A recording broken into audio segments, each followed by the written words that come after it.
Hi అండి, hello అందరు ఎట్లా ఉన్నారు? Welcome back to my channel. ఇప్పుడు రైస్ ఇడ్లీ వర్సెస్ జొన్న idli which is the healthier, దాని గురించి మనము ఇప్పుడు తెలుసుకుందాం.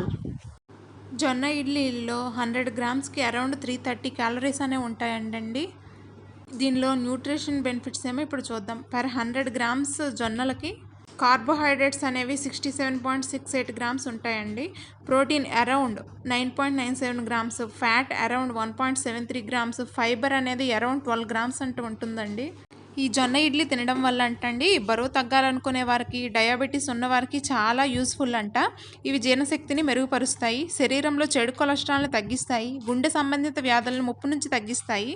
జొన్న ఇడ్లీలో తక్కువ క్యాలరీతో అధిక ఫైబర్ ఉంటుంది. ఇవి ఆకలిని త్వరగా తీరుస్తాయి, బరువు తగ్గడానికి సహాయపడుతుంది. ఈ జొన్నల్లో గ్లైసెమిక్ ఇండెక్స్ అనేది చాలా తక్కువగా ఉంటుందండి. ఇది రక్తంలో గ్లూకోజ్ స్థాయిని నియంత్రించడంలో సహాయపడుతుంది. ఇది డయాబెటీస్ పేషెంట్స్కి చాలా మంచిదని చెప్పొచ్చండి. ఈ జొన్నల్లో ఉండే ఫైబరు జీర్ణక్రియను మెరుగుపరుస్తుందండి, మలబద్ధకాన్ని తగ్గిస్తుంది.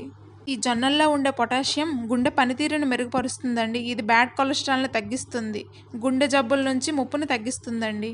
ఇప్పుడు ఈ జొన్న ఇడ్లీని ఎలా చేసుకోవాలో చూద్దాం పదండి. ఒక కప్పు మినపగుళ్ళని ఒక 5 నుంచి 6 గంటలు నానబెట్టుకోవాలి. తర్వాత 1.5 కప్పు ఆర్ 2 కప్స్ జొన్న రవ్వని బాగా కడిగి శుభ్రంగా కడిగి నానబెట్టుకోవాలండి. ఓవర్ నైట్ నానబెట్టుకోవాలి.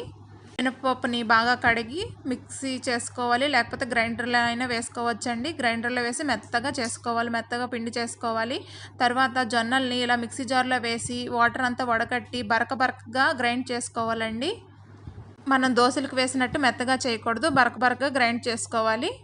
ఇప్పుడు ఈ రెండింటిని బాగా మిక్స్ చేసుకోవాలండి. మిక్స్ చేసి మనకు కావాల్సినంత పిండిని పక్కకు తీసుకొని మిగతాది ఫ్రిడ్జ్లో స్టోర్ చేసుకోవచ్చు. ఇప్పుడు పిండిలో సాల్ట్ కలిపి మనం ఇడ్లీ స్టీమర్లో స్టీమ్ చేసుకోవాలండి. ఈ విధంగా ఆ ప్లేట్స్కి నెయ్యి కానీ ఆయిల్ కానీ అప్లై చేసి స్టీమర్లో ఒక 10 to 12 మినిట్స్ స్టీమ్ చేసుకోవాలి. వెంటనే తీయకుండా ఆఫ్టర్ 15 మినిట్స్ తర్వాత ఓపెన్ చేసి చూడాలండి. చూడండి, ఈ విధంగా ఇడ్లీలు అనేవి వచ్చేవి. చూడండి ఎంత చక్కగా వచ్చాయో.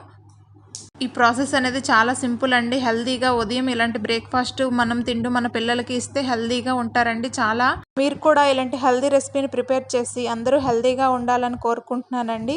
ఈ రెసిపీ కనుక మీకు నచ్చితే లైక్, షేర్ అండ్ కామెంట్ చేయండి. ఈ రెసిపీని మీరు లైక్ చేయడం వల్ల ఈ రెసిపీ అనేది ఇంకొకరికి షేర్ అవుతుందండి. Thank you for watching. Please subscribe చేసుకోండి.